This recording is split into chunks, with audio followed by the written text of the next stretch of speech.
Gold trusted gold buyers తాకట్టులో ఉన్న బంగారాన్ని విడిపించి ఈ రోజు ఉన్న మార్కెట్ ధరకే కొనబడును. మరిన్ని వివరాలకు సంప్రదించండి 7710777720. యోగాంధ్రలో భాగంగా అంతర్జాతీయ యోగా దినోత్సవం చాలా ఘనంగా జరిగిందని చెప్పొచ్చు. ఇదే క్రమంలో మనతో పాటు మాట్లాడడానికి విజయనగరం ఎంపీ కలిసి టప్పలరెడ్డి గారు మనతో పాటు ఉన్నారు. ఆయనతో మాట్లాడి మరిన్ని వివరాలు తెలుసుకునే ప్రయత్నం చేద్దాం. సార్ చెప్పండి సార్, ఎలా చూడాలి, ఏంటి ఇంత ఘనంగా జరిగింది కదా, ఈ యొక్క కార్యక్రమాన్ని ఎలా చూడాలి? చాలా ఆనందంగా ఉందండి, చాలా హ్యాపీగా, శక్తివంతంతో బాగా. ఎందుకంటే ప్రధానమంత్రి గారు రావడం, ముఖ్యమంత్రి గారు ఈవెంట్లో పాల్గొనడం, ఇవన్నీ కూడా ముఖ్యంగా ప్రపంచ స్థాయిలో ఒక గుర్తింపు వచ్చే ఈరోజు యోగా డే సందర్భంగా మన విశాఖ నగరం ఆంధ్రప్రదేశ్ ఒక ప్రత్యేక స్థానం నిలబెట్టుకుంది. అయితే ఇక్కడ ఈరోజు ఒక ప్రక్రియలో కాకుండా రోజు కూడా ప్రతి ఒక్కరు కూడా ఒక ప్రేరణ పొంది చేయాలి. 10 నిమిషాలు 5 నిమిషాలు స్టార్ట్ చేస్తే అది అట్లాగా ఒక 20 నిమిషం 30 నిమిషాలు అవుద్ది. అందరం చేయాలి, ఇది అవసరం. ఖచ్చితంగా ప్రతి ఒక్కరు కూడా చేయవలసిన అవసరం ఉంది. అది ఈ ఈవెంట్లో పాల్గొనడం ఫస్ట్ టైం మెంబర్ ఆఫ్ పార్లమెంట్గా చాలా అనుభూతి కలిగింది, ఆనందం కలిగింది. నిన్న సూర్యనారాయణ స్వామి దేవాలయం నుంచి ఒక 80 కిలోమీటర్ల సైకిల్తో వచ్చి విశాఖ నగరానికి రాగలిగాం మోటివేషన్తో. అది కూడా ఒక అనుభూతి. సో ఈరోజు అందరం కూడా ఆరోగ్యం ఉండాలి, ఆరోగ్యం లేకపోతే ఏమీ చేయలేం.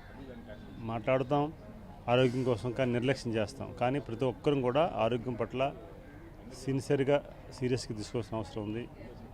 ఇంట్లో వాళ్ళు ఒక వ్యక్తి ఆరోగ్యంగా ఉంటే ఆ ఇల్లంతా కూడా ఆరోగ్యంగా ఉంటుంది, వాళ్ళందరూ కూడా ఫాలో అవుతారు. ఈరోజు రాష్ట్ర ముఖ్యమంత్రి చంద్రబాబు నాయుడు గారు గత 40 సంవత్సరాలుగా ఆయన యోగా చేసి ఈరోజు స్ఫూర్తిదాయకం అయ్యారు. నరేంద్ర మోడీ గారు మన భారతదేశంలో ఉన్న యోగాని తీసుకుపోయి ప్రపంచం తెలియజేయగలిగారు. సో ఈరోజు అందరం కూడా చాలా ఆనందంగా ఉన్నాం తెలియజేసుకుంటున్నాం. అంటే మీరు శ్రీకాకుళం నుంచి ఇక్కడి వరకు కూడా సైకిల్తో వచ్చారు.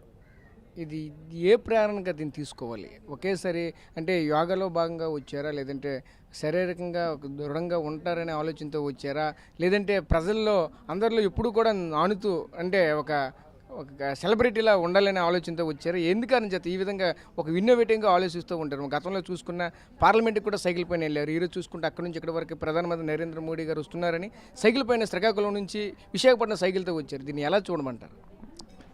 ఈరోజు ప్రధానమంత్రి గారు, ఒక ముఖ్యమంత్రి గారు, ఉప ముఖ్యమంత్రి గారు, యావత్ ప్రపంచం అంతా కూడా విశాఖ వైపు వస్తుంది. నా బాధ్యతగా అవేర్నెస్ ప్రోగ్రాం పెట్టాలని సూర్యనారాయణ స్వామి దేవాలయం ఆరోగ్య ప్రదాత వారు ఈరోజు అద్భుతంగా చేయగలిగారు.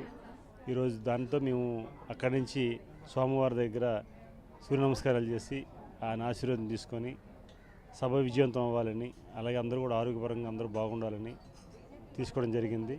ఈరోజు అద్భుతమైన రిజల్ట్ వచ్చింది. నిన్నను ఉదయం 8 గంటలకు అక్కడ శ్రీకాకుళం స్టార్ట్ అయితే రాత్రి 11 గంటలకి విశాఖ చేరాం. దాదాపు 9 గంటలు అక్కడక్కడ ఆగి 9 గంటల ప్రయాణం చేయగలిగి వచ్చాం. సో అయినా సరే ఏమీ అనిపించలేదు. బట్ మన బాధ్యత, ఎందుకంటే గ్రామీణ ప్రాంతాల్లో గతంలో ప్రతి ఒక్కరికి, రైతుకి కానీ ఉద్యోగస్తులకు కానీ లేకపోతే ఎవరికి కానీ సైకిల్ ఉండేది. ఇప్పుడు డెవలప్ అయ్యాం,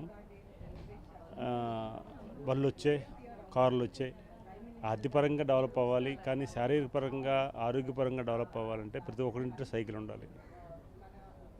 అది కాన్సెప్ట్. ఎందుకంటే నేను వచ్చారు, నాతో పాటు ఒక 50 మంది వచ్చారు. ఆ 50 మంది సైకిల్ తొక్కితే వాళ్ళు అదే అన్నారు, మేము ఇప్పుడు 30-40 ఏళ్ళ కిందట తొక్కామండి, 20,000 తొక్కాము, ఒక సైకిల్ తెలియదని కొత్తగా సైకిల్ కొనుక్కొని రావడం అవన్నీ చేశారు.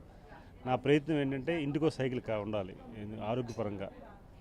ఎందుకంటే చాలా అవసరం. ప్రతిదానికి చిన్న మార్కెట్కి వెళ్ళాలన్నా, రైతు పొలంకి వెళ్ళాలన్నా బళ్ళు మీద వెళ్తున్నారు. అదే సైకిల్ మీద వెళ్ళగలిగితే స్ట్రెంత్ వస్తుంది. నిన్న మేము చూసుకున్నాం, 1 డేలో 80 కిలోమీటర్లు సైకిల్ తొక్కడం అంటే ప్రాక్టీస్ ఉండాలి, దానికి ప్రాక్టీస్ ఉండాలి. కానీ ఒక సంకల్పంతో చేయగలిగాం, చేసాం. ప్రతి 10 కిలోమీటర్లకి కూడా ఒక టైమింగ్ చూసుకున్నాం. గ్రోత్ పెరుగుతూ వచ్చింది, స్ట్రెంత్గా ఉన్నాం, హ్యాపీగా ఉండగలిగాం. సో గత పూర్వీకులు మనం తీసుకుంటే సైకిల్ అనేది పెద్ద వాహనం.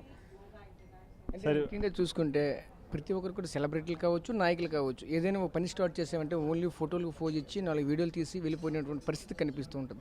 మీలో అలా కాకుండా డైరెక్టర్ ఈ రోజు చూసుకుంటే 80 కిలోమీటర్లు తొక్కారు. ఆ రోజు చూసుకుంటే పార్లమెంట్ డైరెక్టర్గా సైకిల్ తొక్కుంటూ వెళ్ళినటువంటి పరిస్థితి కనిపిస్తుంది. మీరు ఏది చేసినా సరే ఒక విధంగా సెన్సేషనల్ అవుతున్నటువంటి పరిస్థితి కనిపిస్తుంది. దీన్ని ఏ విధంగా చూడమంటారు?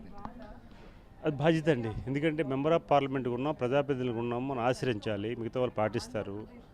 మనమే ఏదో ఫోటోల కోసమో లేకపోతే ఇంకో దానికోసమో ఏదో చేశాము అని చెప్పేసి కాకుండా ఒక ప్రయత్నం చేయాలి. చేయడం వల్ల అరే నేను వచ్చాము, దారి పొడవునా అందరూ ప్రజలు కలిశారు, అందరూ మాట్లాడారు, వాళ్ళందరూ కూడా చాలా హ్యాపీ ఫీల్ అయ్యారు.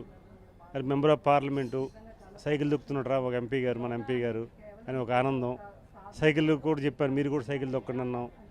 వారు కొంతమంది మోటివేట్ అయ్యారు. ఒక ప్రతిజ్ఞ చేశాం, ఈ రోజు నుంచి మన రోజుకి ఒక 5 కిలోమీటర్లను సైకిల్ తొక్కాలి, యోగా చేయాలని ఇది సిస్టమేటిక్ పెట్టుకున్నాం. చాలామంది నాతో వచ్చిన టీం అంతా కూడా ఓకే అన్నారు. సో ఇది ఒక ప్రక్రియ, ఒక బాధ్యత. ఎందుకంటే మనం ప్రజాప్రతినిధిగా ఉన్నాం కనుక, ప్రజలు ఎన్నుకోబడిన వ్యక్తులం కనుక, ప్రజల చేత మనం ఏదైనా ప్రేరణ చేయాలనుకున్నప్పుడు మనం జాగ్రత్త చేయిస్తే ఆటోమేటిక్గా వాళ్ళు పాటిస్తారు బాధ్యతగా. మనం ఏదో తూతు మంత్రంగా చేస్తే వారు అట్లా చేస్తారు. బహుశా ఈరోజు ఒక మంచి అనుభూతి, చాలా ఆనందం అనిపిస్తుంది. అసలు 1 డేలో 80 కిలోమీటర్లు రావడం అనేది చాలా హ్యాపీ కలిగింది. నాకు నా స్ట్రెంత్ నాకు అర్థమైంది. మరి కొద్ది మనోధైర్యం వచ్చింది. ఇంకా ముందుకెళ్ళవచ్చు, కష్టపడి పని చేయొచ్చు, లేకపోతే ఇంకేమి నాకు ఇంకా ఆరోగ్య సమస్యలు ఏవీ లేవు అనే ఫీలింగ్ క్రియేట్ అయ్యింది. ఎందుకంటే ఎక్కడ అలసట లేదు. మధ్యలో భోజనానికి ఆపాం, తర్వాత టీకి ఆపాం, ఒక 1/2 అవర్ అది, ఒక 2 అవర్స్ అది. మిగతా టైం అంతా రన్నింగ్ చేసుకునే వచ్చాం. సో సైకిల్ దొక్కుని వచ్చాం. సో అలాంటప్పుడు ఏమనిపించిందంటే ఖచ్చితంగా మన బాధ్యతగా మనం చేయాలనే ఆలోచన వచ్చింది. మంచి రిజల్ట్ ఇచ్చింది. మాకు పెద్దవారు కూడా చాలా హ్యాపీ ఫీల్ అయ్యారు.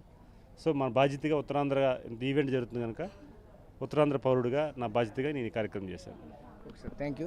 సో ఇది చూసాం కదా, ఒకటే చెప్పుకొస్తున్న పరిస్థితి కనిపిస్తుంది. ముఖ్యంగా చూసుకుంటే ఏదైతే యోగా అనేది ప్రతి ఒక్కరు చేయాలి, యోగా చేస్తే ప్రతి ఒక్కరు ఆరోగ్యంగా ఉంటారంటూ మరొక వైపు పిలుపునిస్తున్నటువంటి పరిస్థితి అయితే కనిపిస్తుంది. ముఖ్యంగా చూసుకుంటే అదేవిధంగా శ్రీకాకుళం నుంచి ఈరోజు యోగా చేసిన ఆర్కే బీచ్ వరకు కూడా, విశాఖ వరకు కూడా 80 కిలోమీటర్ల పాటు నిర్విరామంగా ఈరోజు సైకిల్ తొక్కునేటువంటి ఘనత కూడా మరోవైపు విజయనగరం ఎంపీ కలిసి టప్లెట్ సొంతం చేసుకున్న పరిస్థితి కూడా కనిపిస్తుంది. మరిన్ని వీడియోస్ కోసం ఛానల్ ని సబ్స్క్రైబ్ చేయండి. లేటెస్ట్ అప్డేట్స్ కోసం వాట్సాప్ ఛానల్ ని ఫాలో అవ్వండి. ఆ లింక్ డిస్క్రిప్షన్ లో ఉంది.